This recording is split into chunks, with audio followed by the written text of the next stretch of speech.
Well, folks, welcome to one more edition of Politics and Random. Egberto is your host. Thank you so kindly for being part of the show. We are going to have a great show for you today. Welcome aboard. Paul Fleming is in the house from Atlanta, Georgia. We also have Bridge MCP in the house from where? Nueva York. We also have the one and only incomparable, beautiful Yvette Avery Herod from Atlanta, Georgia. We also have Michael Rodnan from New York. So we have Georgia, New York, and let's keep bringing our folks in there. We got Eric Hayes from Kingwood, Texas. Keep coming in, folks. Keep coming in. We have more people coming in, and check yourself in. Anyway, we're going to have a great program for you. On the screen right now is what again? What La Señorita Bridge MCP gave us to put on the screen today. Thank you, Jesus, for this meal. We have the great Republican family sitting down there talking over dinner for the nice, tasty, inexpensive food that they are about to consume. Of which case, our migrant workers come out and says, no hay de qué, de nada. It's time for you to use how we speak in the countries for real. De nada is sort of passé. No hay de qué is a little bit more, no hay de qué. There's no reason to. De nada, for nothing. Actually, I prefer no hay de qué because it's more, de nada almost sounds like we are not doing something important, but we are doing something very important. Anyway, how are my peeps doing? We are going to have a great show for you today. After watching quite a bit of news, after doing a lot of thinking, I am severely upset about the way negotiations are going with the... What is this? Is this something or is this a reflection?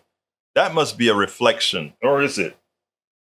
Oh, no, sorry, guys. I was doing some stuff outside and I didn't even see that little mark on my collar. Oh, my God, my reputation is going to be ruined. My reputation will be ruined. Anyhow, let's go ahead and talk about this. This debt ceiling debate that's occurring right now. It's a farce. It's a farce. I first want you to listen to this particular video. This just occurred, and one of the reasons I kind of rushed in here is because I wanted to get this for you guys right now. So I'm going to play this for you, and then, but let me first say, Bob Good, who's a part of the Freedom Caucus, this guy displays and shows the evil within a sect of the Republican Party, politicians within the Republican Party. Because what he's showing is he doesn't care. He doesn't care about lying. He doesn't care. I tell you what, I want you to listen to this first, and then we will take it on the other side. So check this out, and we'll take it on the other side. Congressman and member of the House Freedom Caucus, Bob Good. You got a poker face on, sir. You tell me, are you going to vote for a bipartisan deal? Well, the House has done its job. We spent 90 days, as you know, negotiating a debt ceiling increase. The president and the Senate were MIA, on the sidelines, nowhere to be found. So most Republicans have never voted for a debt ceiling increase. No Republicans wanted to increase the debt limit. What we'd like to do is to cut spending so much that we would never have to increase the debt ceiling again with a record amount of debt to GDP we haven't had since World War II. $32 trillion in national debt. However, Republicans were responsible and reasonable. And as you know, we have come together with a deal to raise the debt limit by a modest, by DC standards, $1.5 trillion in exchange for real cuts and real reforms that put us on a path to fiscal stability as a country. It's critically important in every component of the Limit, Save, Grow bill. We expect Speaker McCarthy and Republicans to be united, remain united, and this is the bill that the Senate needs to pass. As you know, 45 senators have signed on being in support of our bill. That means the Senate can't pass anything else without those 45 senators. So my hope would be that the Senate, Chuck Schumer, and the president will not allow the nation to suffer any consequence from not raising the debt limit by passing the Limit, Save, Grow bill. A lot of Republicans have voted to raise the debt ceiling in the past. Maybe not Freedom Caucus members, but a lot of Republicans have, including under Republican presidents. Your colleague Matt Gaetz said that the deadline, this June 1st deadline, that a default isn't real, that it's made up. How do you feel about that?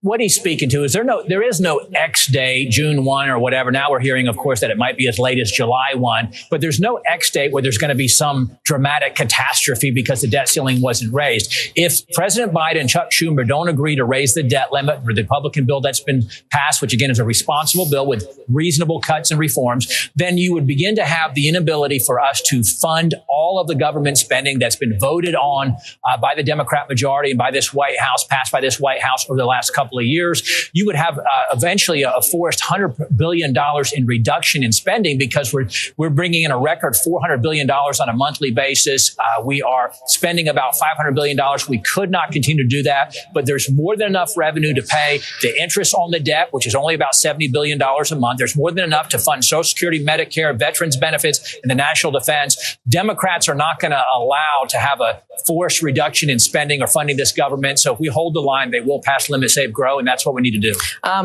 So you're saying just hold the line. I hear you there. Let me ask you about taxes and raising taxes. I know you weren't in Congress for the Trump tax cuts and that bill, but according to the CBO, that added $1.8 trillion over 11 years. That is a big addition to the national debt. Why would you not put taxes back on the table for the very, very rich among us and corporations? Why would that not be a part of these discussions if you're talking about trying to lower the deficit? The fact of the matter is we don't have a revenue problem, and because the Trump Tax Cuts and Jobs Act, which I was not here before, as you said, I didn't vote for that, but I would have voted for it, and that's why we have a record $400 billion in revenue coming in. Do you know if we just went back to pre-vote COVID spending across the board, which was about $4.5 trillion for all mandatory and discretionary spending pre-COVID 2019, the $5 trillion a year we're realizing in revenue right now would mean a $500 billion surplus at pre-COVID spending with current revenue levels because of the Trump tax cuts. We don't have a revenue problem. We've got a massive spending problem. And by the way, 80% of Americans in the polls overwhelmingly say they either don't want the debt ceiling raised, that's about 20%, or 60% say, so combined 80% together, 60% say they only want it raised with cuts and reforms in place to put us on a path to fiscal responsibility. Let me ask you, the Biden-Schumer position is only supported by 20% of Americans. Let me ask a question in here. I know you said that you would have voted for the Trump tax cuts. Would you vote to extend the Trump tax cuts? Oh, absolutely. Because the CBO again, says that would add that is incentivizing. That's incentivizing the right things. The CBO says, that is key. That is key. $3.5 trillion to the deficit. We cannot sustain the 1 to 2% anemic Biden growth. We got to get back to 3 to 4%, the Trump growth patterns that was fueling our economy previously. So it's growth as well as cuts that'll get us on a path to fiscal stability. Let me ask you a question about the deficit, though. If you are going to vote to extend those tax cuts, that's a $3.5 trillion add to the deficit per the CBO. That is a big addition. If you want to cut spending and you want to get us on a path to a balanced budget, I mean, it seems like that would be in conflict with your goal. That's historically just inaccurate. Every time we cut taxes, we generate more growth, we generate more revenue. The Democrats predicted back in 2017 that when we had those tax cuts, we would have a reduction in revenue and therefore increase the deficit. And the Democrats lie and say that the deficit and the national debt has grown because of the tax cuts. That's simply not true. When revenue as a bottom line number, when you grow the pie, you only have to take a smaller percentage of it to fund your government. We've grown the pie, and that's why we've got record revenue coming in. We've never been $5 trillion a year in revenue until the last couple of years, and that is in large part because of the Trump economic policies, including the tax cuts. It's not the Democrats. It's the CBO that says this. I'm not naming any Democrats. I'm giving you the CBO, the Congressional Budget Office. We spend a lot of time deconstructing the news, trying to parse it. Now, what he just said was entirely shameful. And what I want to do, because I think I have the piece here to show, Republicans are probably the best liars bar none. But the reason why it works is because very few times do we have the mainstream media that refutes what they're saying, right? It turns out that luckily, last night, and I don't have the entire, I don't have it all mapped out yet, but I just want to give a graph for everybody to see at first. And then I'm going to expand on this for tomorrow's show. But I just want to give you a graph, and I'm going to put that graph on the screen right now. Then I'll display the other thing that she wants, that Bridge MCP wants to put out there. But I want you to look at that curve. If you take a look, there are two kinds of spending. There's non-defense spending and defense spending. The non-defense spending, and some like to call it the non-discretionary. Well, non-discretionary spending are all the spending that we have to do that isn't mandated. Social Security is spending we have to make, et cetera. But if you take a look at what has happened since 1980, since Reagan, you notice on this curve that every time Republicans are in office, the presidency and one of the houses or both, look at what happened to defense, look at what happens to discretionary spending. Then when we get a Democrat in there, look how those lines flat line. I hope you can see my arrows, but if you take a look at from 1990, we're president, the 90s where Clinton was in power, watch how those lines flatten. In other words, we are forced to constrain spending because, again, we have issues with the Republicans passing budgets, etc. You go back to when Bush is in control, you see how the spending jumps right back up again. And then we go to 2009 when Obama is back in control, and you see how spending, both defense and non-defense, gets plateaued. Then you get into Trump, and you see what happens. Defense catapults up as well as non-defense catapults up. Why? They spend money. When Democrats are in office, that is when they talk about curtailing spending money. This was provided by Axios, and it shows who are the people that really blows up the budget. It's not Democrats that blow up the budget. It's Republicans who blow up the budget, because if you listen to what that other guy mentioned as well, he talked about the kind of spending. He said tax cuts. Again, she says, the CBO says that the tax cuts that you guys have given to the wealthy will blow up the budget by $3.5 trillion. He says, oh, no, the Democrats are lying. That's not true. It will blow up the budget because that's money not there. And what they like to use as an excuse is that cutting taxes magically, here's what they say, cutting taxes magically brings in more revenue, and they show you that more revenue is brought in as if the taxes had anything to do with that increased revenue. That increased revenue comes from an eternally growing pie, not influenced by these tax cuts. In fact, Keynesian economics will tell you, and I don't want to jump into this too deep, but Keynesian economics will tell you, if you put money in the hands of those who would spend it quicker, they will incentivize corporations to build more factories and do things. Let's go ahead and get it in English terms. If I go ahead, supply side economics says this, you go ahead and give the rich people the money, they will decide what kind of supply to provide. They will decide if they're going to build factories for cars.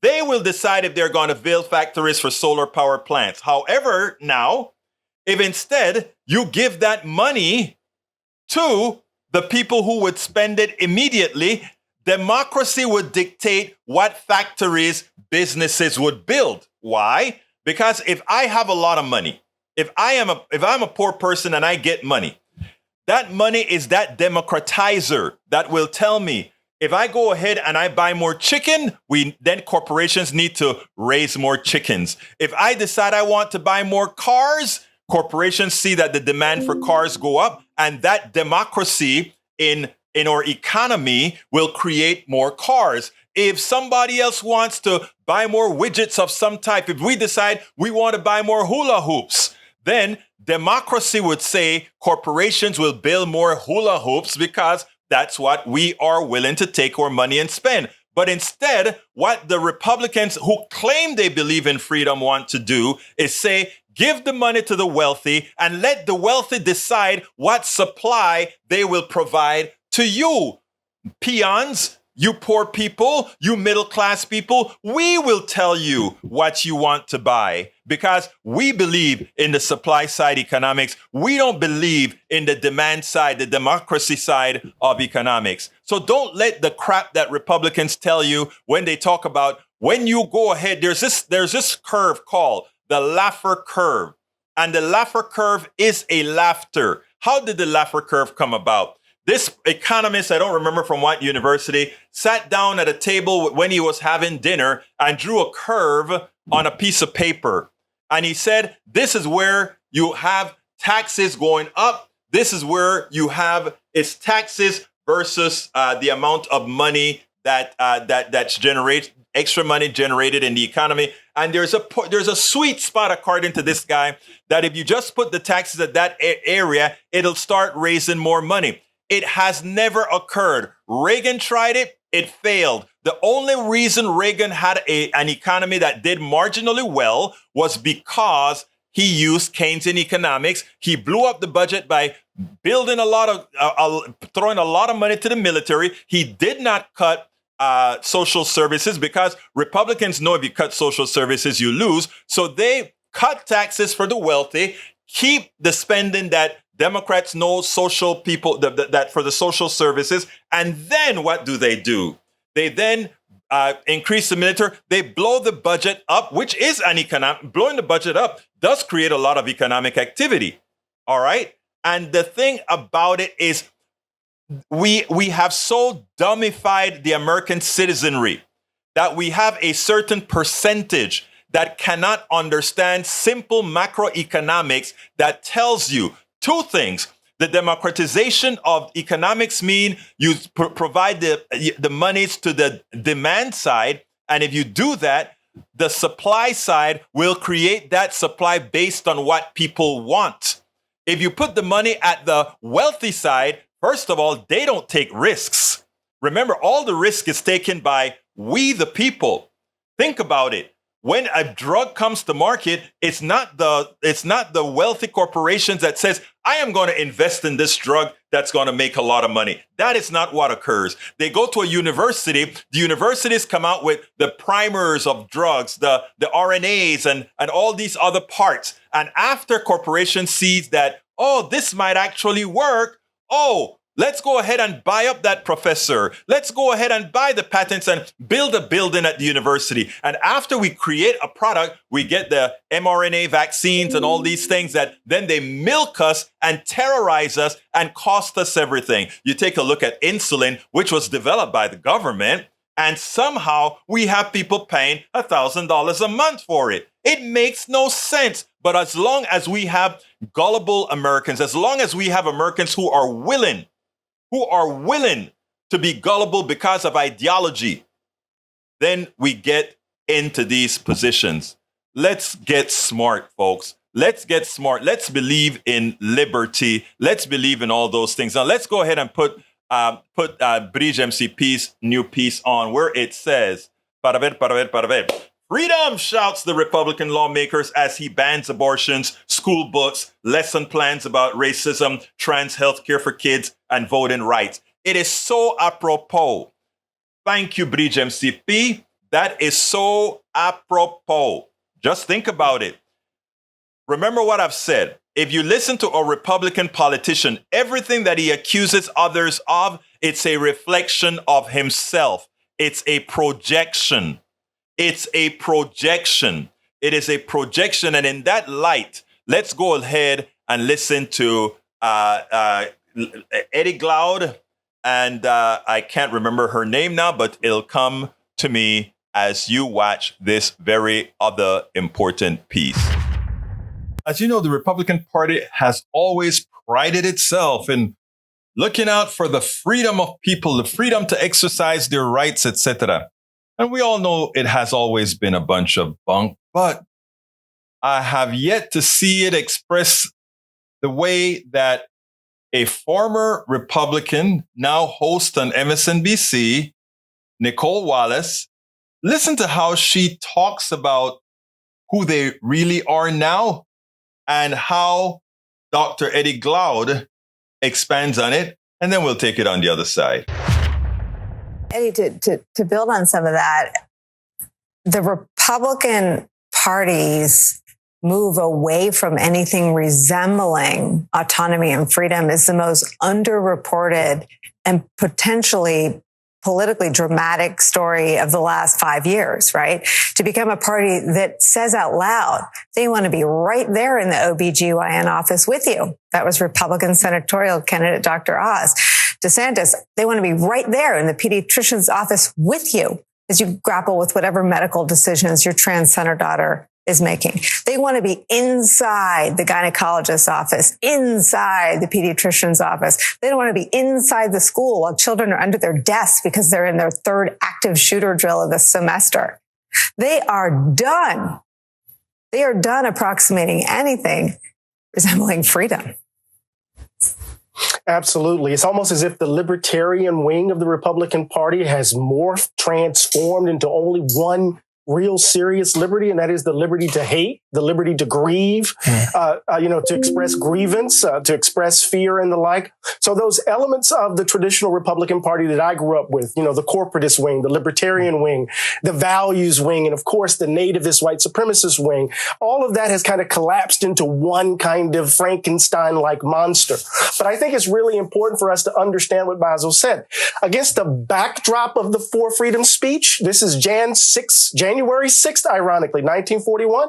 He has to give voice to that because in 1939, the largest rally of Nazis occurred in Madison Square Garden, right in the United States. He has to give that speech against the threat that Hitler and Nazism represented, against the threat, the attack against labor, the attack against women. In other words, the freedoms that the Republican Party is articulating today, the freedom to control, the freedom to censor, the freedom to exploit, the freedom to menace, that aspect of America has always been its underbelly. It's just the current Republican Party has turned it over so we can see all the barnacles. And the question is, will we articulate our values in the face of it, just as FDR did? But we have to ask the question, what are those values? I love exactly what he said. What are the values now?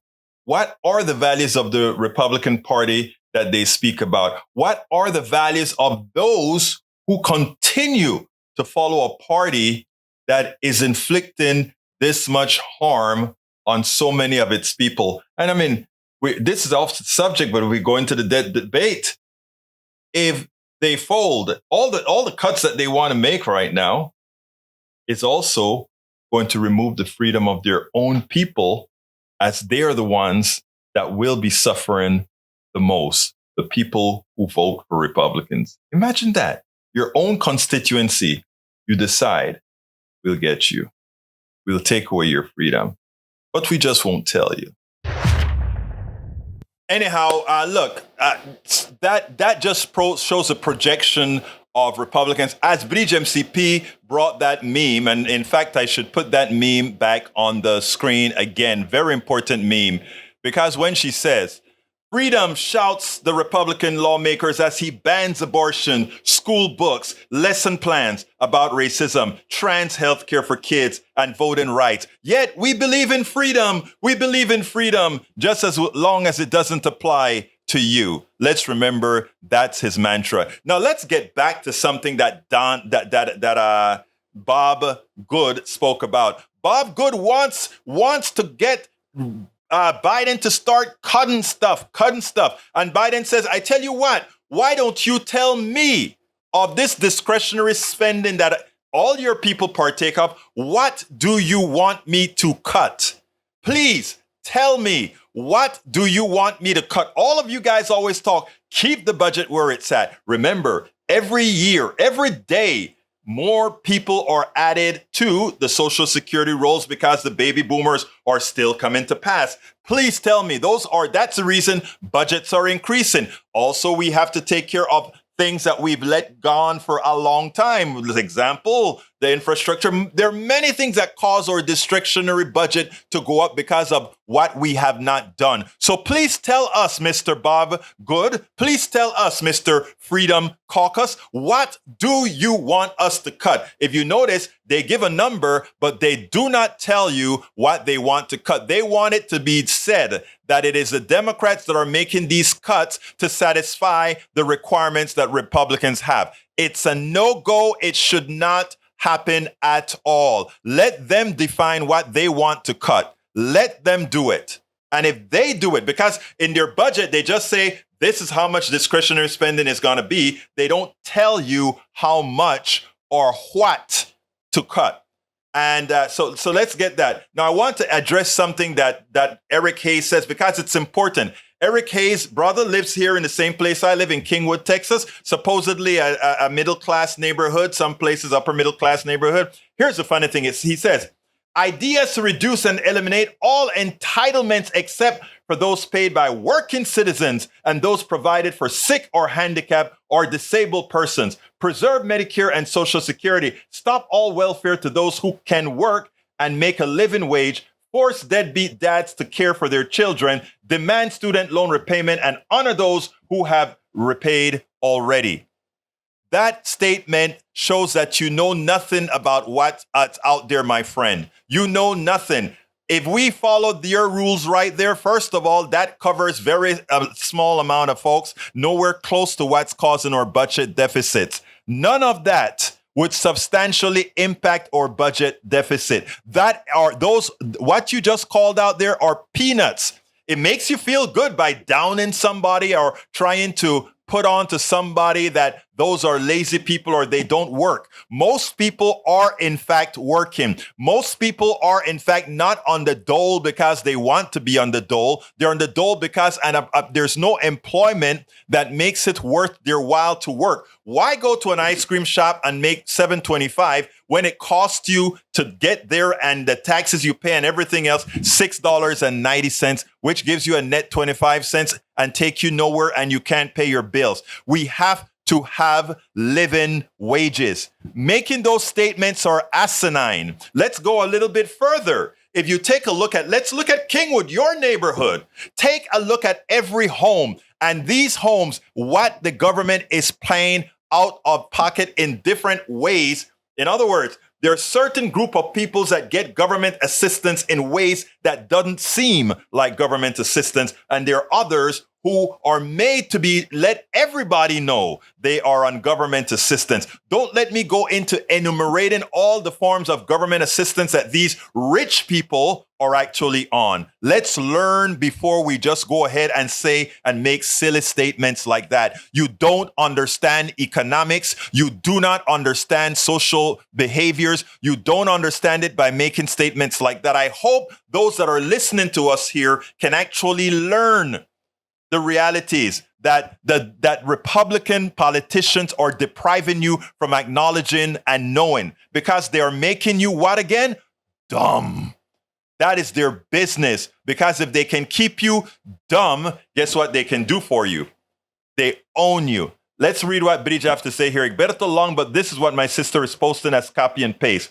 This is how they feel, so ashamed. Worked hard for 40 years. I need to rant for just a moment. I'm getting old and I've worked hard all my life. I have made my reputation the good and the bad. I didn't inherit my job or my income, and I have worked hard to go where I am in life. I have juggled my job, my family, and made my sacrifice up front to secure a life for my family. It wasn't always easy and still isn't, but I did it all while maintaining my integrity and principles. I made secure a life for my family. I made mistakes and tried to learn from them. I have friends of every walk of life, and if it were my choice, it should be understood that I don't have to remind you of what I'd be willing to do for you. However, I'm tired of being told that I have to spread the wealth to people who don't have my work ethic, people who have sacrificed nothing and feel entitled to receive everything. I'm tired of being told that the government will take the money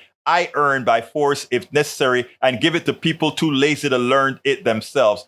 to earn it themselves. I'm really tired of being told I must lower my living standard to fight global warming, which no one is allowed to debate. I'm really tired of hearing wealthy athletes, entertainers, and politicians of all parties talk like their opinions matter to the common man. I'm tired of any of them even pretending they can relate to the life of proud and bank account that I have. I'm tired of people with a sense of entitlement, rich or poor. I'm upset that I am labeled a racist because I'm correct, because I'm proud of my heritage. I never stole anyone's land. The government did that. I am tired of being told I need to accept the latest fad or political correct stupidity or befriending a group that's intent on killing me because I won't convert to their point of view. I'm really tired of people who don't take responsibility for their lives' actions, especially the ones who want to fund it. I'm tired of hearing them blame the government I'm tired of them blaming the government or discrimination or big whatever for their problems. Yes, I'm really tired, but I'm also glad to be in the twilight of my life because mostly I am not going to have to see the wretched, depressing world these useless idiots are creating. And lastly, because even though I shouted from the rooftops, no one listened or seemed to give a damn. You reap what you sow, and so do your children. No one is entitled to anything. You have a choice to work, a choice to stay off drugs, a choice to make something of yourself. I have nothing to do with your choice.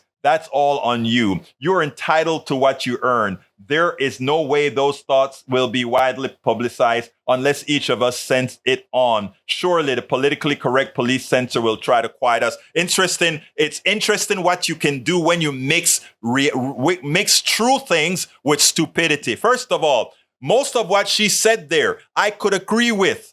I have a work ethic. I work 16 hours a day. A lot of you that are on here that I know work very hard. Most people want to work. If you doubt it, go to the ghettos, the barrios, or Appalachia. People want to work, but you have to have a system that gives them a living wage. When you speak like that, whoever wrote this, that conflated many different issues that need not be conflated. Let's start taking them different at a time.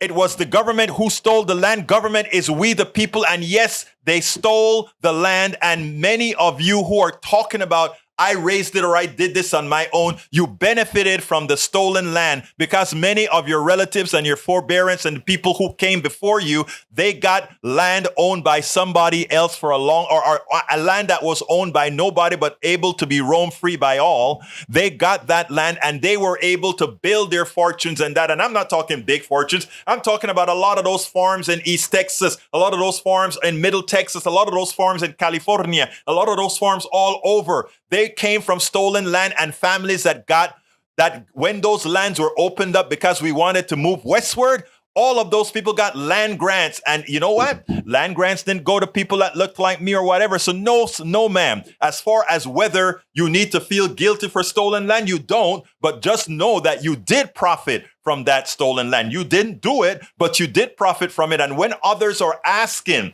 to say, we also developed those lands, we developed this economy, we also want to be compensated from what we've done as well. That is not asking for something for free. Next thing, as far as you sacrifice, everybody has sacrificed. Even the poor has sacrificed. Everybody who spends a dime in this economy has made this economy. They don't teach you that because they want you to hate the poor. They want you to hate those that are somehow not able to make it in the economy, not because it's solely their fault, but it's because the system depends on having the boot on the neck of some and others fearing that the boot could apply to them as well. People learn. Please understand that the system is on autopilot, designed to take care and knock you out and keep statements as dumb as this one that Bridge MCP just put out there, because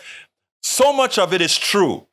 But so their analysis and the conclusions are ridiculously inept. It is ridiculously inept. And the only way for us to get around this is to show people, and what I said all the time, the Republicans have been great. They taught people to disassociate themselves from government.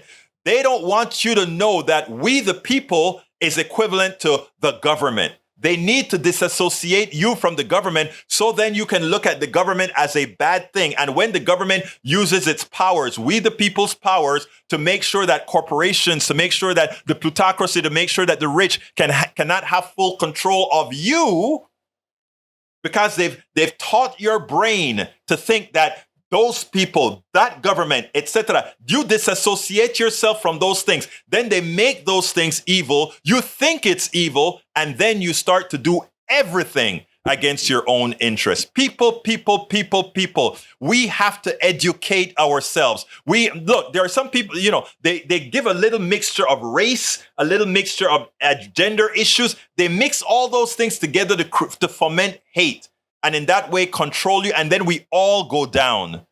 We all go down. Folks, learn. Let's see what else we have here before I go to the last video. Eric Hayes says, Egberto fairly does policy pays for nothing.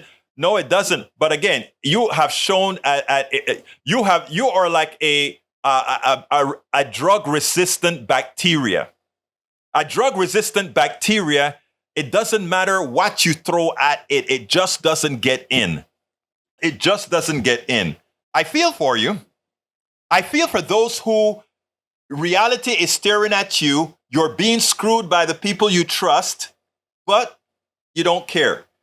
All right, let's see what else we got here that's worth mentioning. Let's see. Peggy Lopez says, hi all. I'm tired too in the twilight of my life. Happy to be old. Happy to be here with like-minded folks. Folks open to learning about how working the opportunity for all. Mike Cisak says, Bridge MCP, that's pretty racist to say. Bridge doesn't have a racist bone in her body. Unlike you, though, my dear brother Cisak, you are always trying to make it seem like all our problems, all the murders, all these things are created by one sect of our population with a particular hue, which, of course, when you do the numbers and you normalize it, it makes you, what again? Somebody that, again, is very mentally deprived of truth. All right. Michael Rodney says, Egberto, the system is on autopilot, will lead to 1.5 degrees Celsius by 2027. You're absolutely right. 5 years until the turning point, after which I say climate change is out of humanity's hands. Not really. The reality is there is a solution, and a lot of people are not going to like my solution that I says in the long run when we get smart. When we get smart, we may have to use nuclear energy to clean carbon. And let me tell you what I mean by that. We could fix this problem in the long run.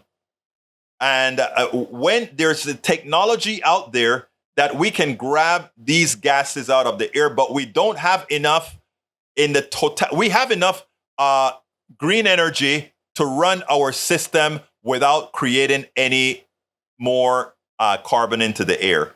But as Brother Rudnin has said in a perfect manner, we really could get into a no return position.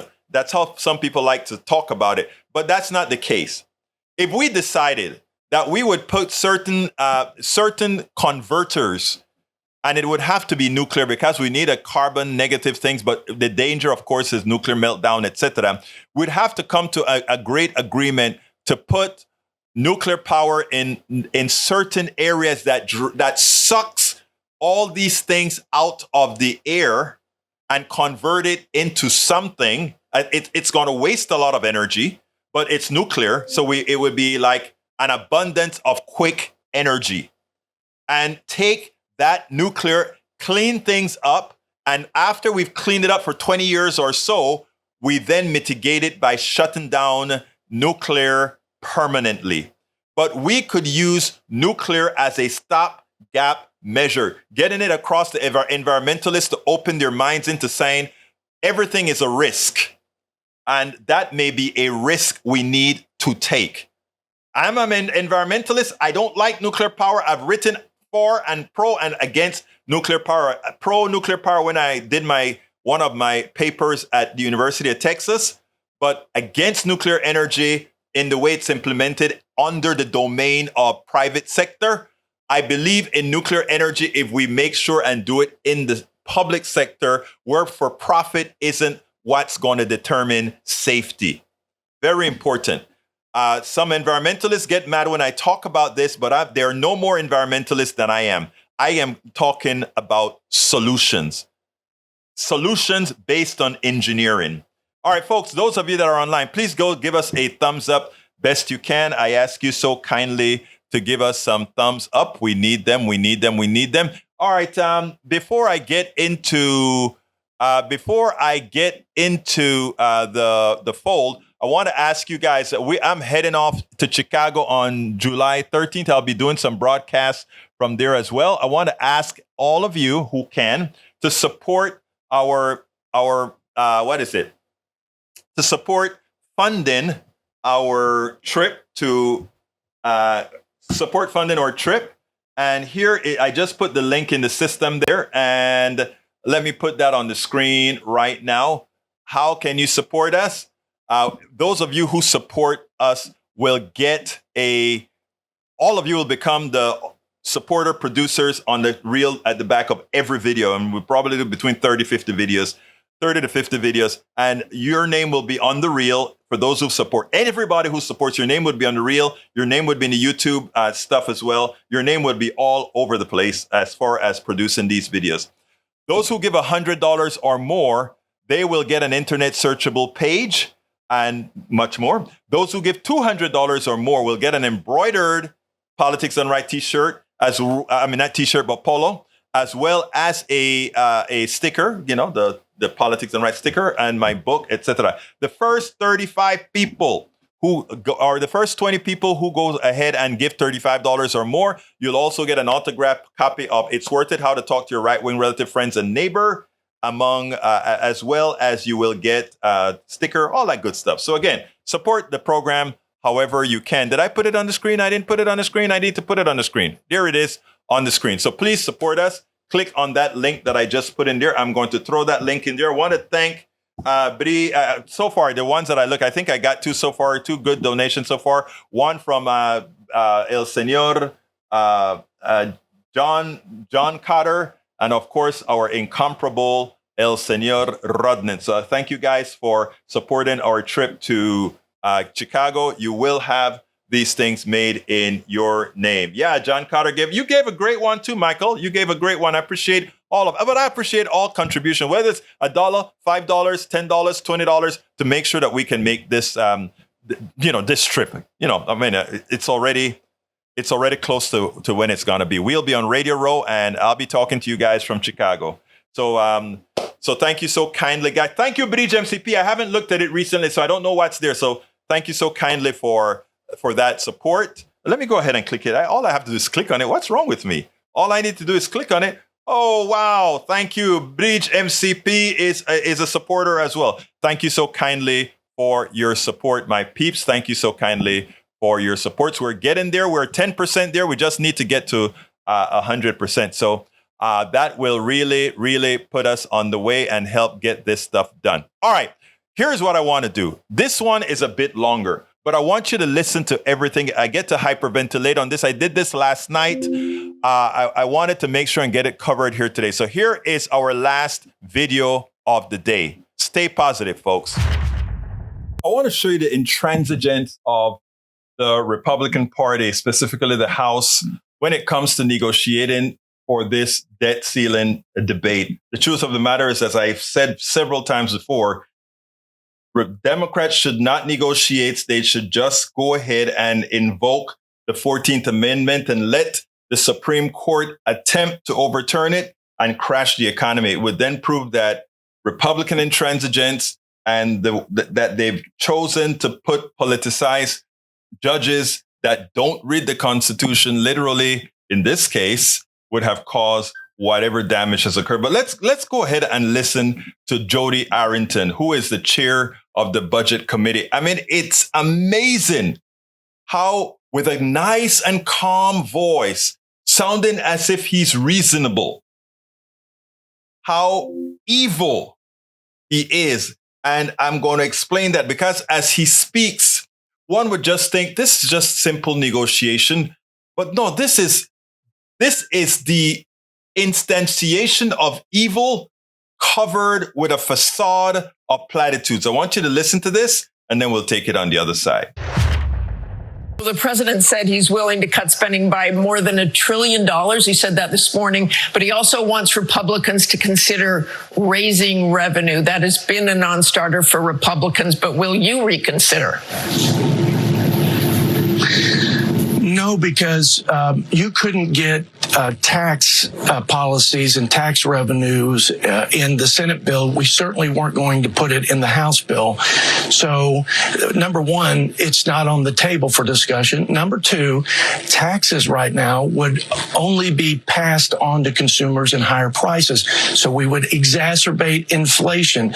And our economy is growing now at just 1.1% GDP. That's down over the last 3 quarters. We're heading into recession. The last thing we want to do is add another tax. The president and Democrats passed out of the IRA, the Inflation Reduction Act, taxes on businesses, taxes on energy, taxes on investment. This is not the time to put a tax on our economy or on working families.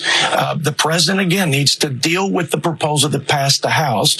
And our country is spending at wartime levels, Martha, almost 25% relative to GDP. We haven't spent that much since we invaded Normandy. I think the American people understand that the cost of living crisis that they're suffering with is as a result of spending, not because we have low taxes. The fact is we had record taxes going into COVID, and we had another record tax revenue year in 2021. The White House sources familiar with the negotiations are telling our Rachel Scott the latest proposal would keep non-defense and defense discretionary spending flat from 2023 to 2024, and the Republicans want to increase defense spending. That's despite $45 billion more than President Biden had proposed last time.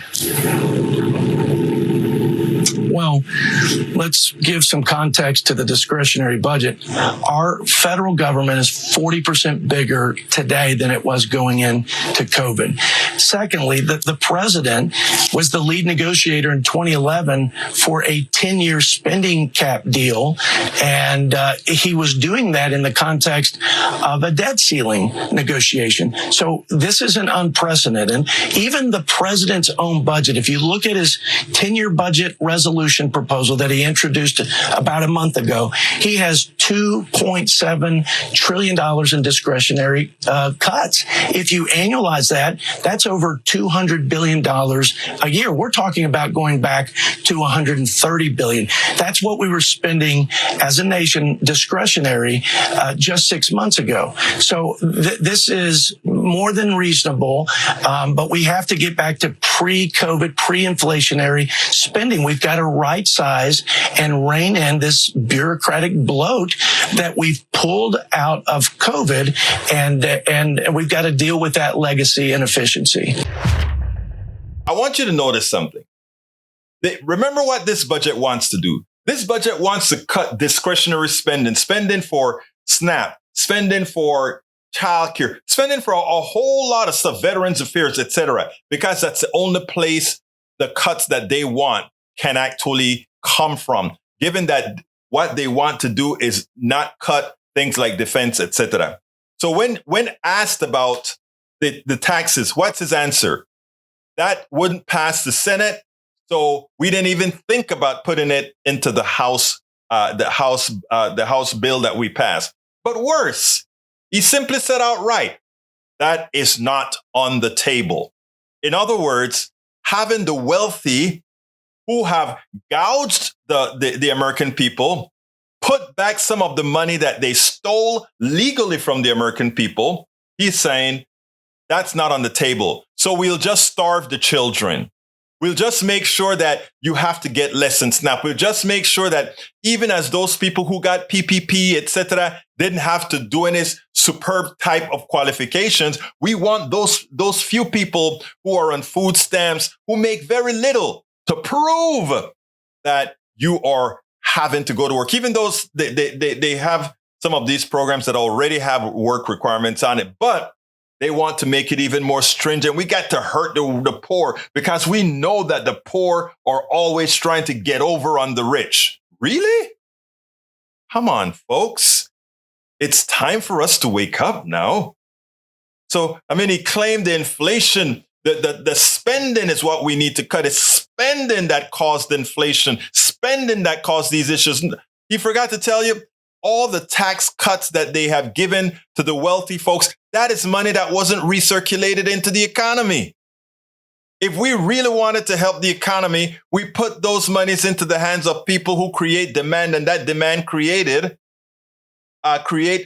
forces factories to open, etc. It's a long macroeconomic argument to make there. But the thing that he says, what he is implying, is that unlike what Katie Porter has shown mathematically, that inflation wasn't caused mostly by supply chain problems. Inflation wasn't caused mostly by shortages of labor, etc., even though we do have shortages of labor, which could be mitigated by letting more people into the country. But inflation was caused simply by corporate greed, and the numbers are there to show it.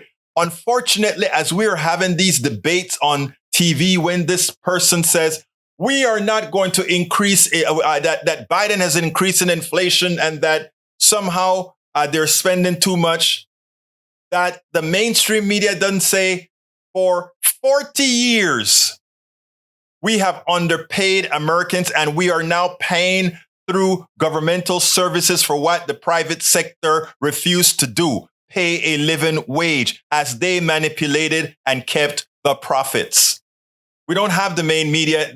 When the mainstream media interview these charlatans, we don't have them come out and tell the American people the truth. So a soft-spoken Jody Arrington, chair of the Budget Committee, seems to be reasonable because he talks calmly and he talks as if Biden is doing something wrong. And as opposed to coming back to say, you evil being, you're trying to starve and take Similac out of the mouths of kids. You're trying to take food out of the mouths of kids just to give those rich people a delta increase in their richness. That is evil. Can we not see it? That goes beyond income and wealth inequality. That actually borders on evil, as you're taking food out of the mouths of people after the wealthy has had record profits, record earnings on our backs. They didn't create those earnings. They didn't create those profits. We did. When we paid inflated prices for gasoline, when we paid inflated prices for eggs and everything else, that didn't go to the farm that laid the eggs. That didn't go to the meat factory. That didn't go to all these other low-line workers in these companies. It all went to the profits of corporate beings and those who benefit from said profits. Now, asked about defense budget, he said, you guys, we're talking about austerity here, cutting back. This is what Martha Raddatz tells him. We're talking about cutting back. How comes you want $45 billion more on defense than it's being requested by Biden? You want Biden to cut the food out of the mouth of kids. You want Biden to cut the veterans, but you want to inflate the defense budget even more. But wait a minute, didn't we just see a 60-minute article that talks about how the defense industrial complex are overcharging all of us a $300 part for $10,000, signing a contract to build an airplane, and we can't build the parts ourselves. We must go back to the company because even as we paid for the research to build the airplane, to build all these things, we still have the patents, but we can't control the internals of building the parts. People, the evil behind this budgetary process, the holding up that we have allowed Republicans to hold us hostage is our doing because we put them there. We may have to make a deal here since Biden is scared to use the 14th Amendment. He'll only use it at last resort, right? So let's assume he's not going to use it. But I want to warn you of something. Democrats had the lame duck session where they could have passed this. Bernie Sanders and many others begged them. We knew this was going to happen. We knew that these clowns, these charlatanes would have held us hostage. We knew it. We knew they would have held the economy hostage because they don't care. They don't care that if they crash the economy, that it's the people that are going to suffer the most are the people who vote for them, that they've lied to continuously over and over again. But Democrats dropped the ball. They could have, in the lame duck session of the last year, simply passed the bill. They simply had to say debt ceiling increase and sent it to the Senate. And when the Senate said we're not going to go with 63 votes, we get the 60 votes, they just said, okay, for this particular bill, we're going to kill the filibuster, pass the debt ceiling. It's too important for the country. But again, it's like many times, one would like to say Democrats don't learn. It's not that they don't learn. It's not that they're cowards, also the leadership. It's that they are a part of the cabal. They're a part of the game where the lower classes pay for it all. The middle class pay for it all because they don't want themselves. I'm talking about a particular sect in the Democratic Party as well.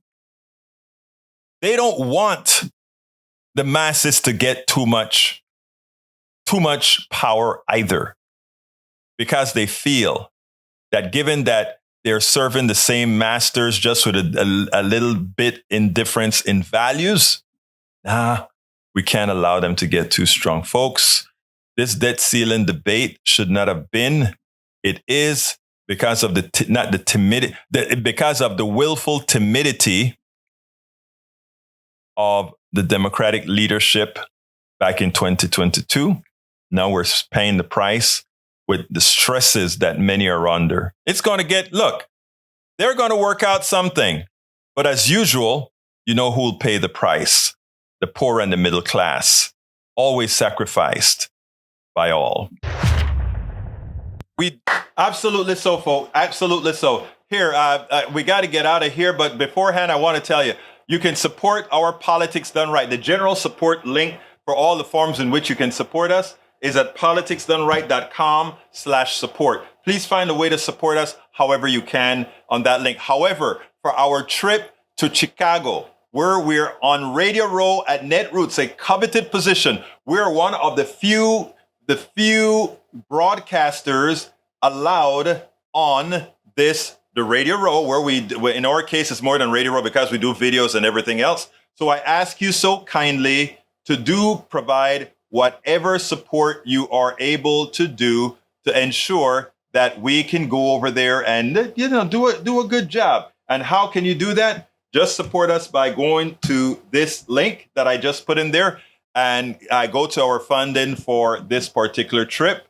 It's a long link, so I can't point it out there. But I'm going to create a short link for this particular contribution. Please click on that link below if you have the wherewithal to, that I've just put in all of the areas, both in YouTube, Twitch, and Facebook, and support our trip to where again? Our trip to Chicago to be on Radio Row at Netroots Nation 2023, where we are discussing, interviewing what's the best way for progressives to win 2024. We are going to place our stamp there. We are going to be there. Please support however you can. My name is Catch you tomorrow to Rudnan Bridge, and everybody else that we have are great people. Welcome aboard, Maggie, Ben, and Berkowitz. Great to see you here. What else have we had? Bridge says, thanks, Egberto. Good show, good debates. Thanks all. And you brats too. Let's see what else we have. Anyway, we got to get out of here. My name is Egberto Willies. This is Politics Done Right. And you guys know how I am going to end this, baby. I am what? Out.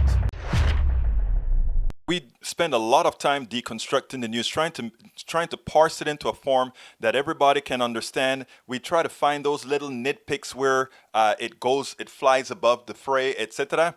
If you really like these videos that we do, I want to ask a big favor. Please go ahead, number 1, subscribe to our channel, and number 2, please join if you can. Thank you so kindly for watching. Keep watching. Please remember to share. We must populate the entire internet with our progressive message, a message that we know is what most Americans say that they want. So help us, please join.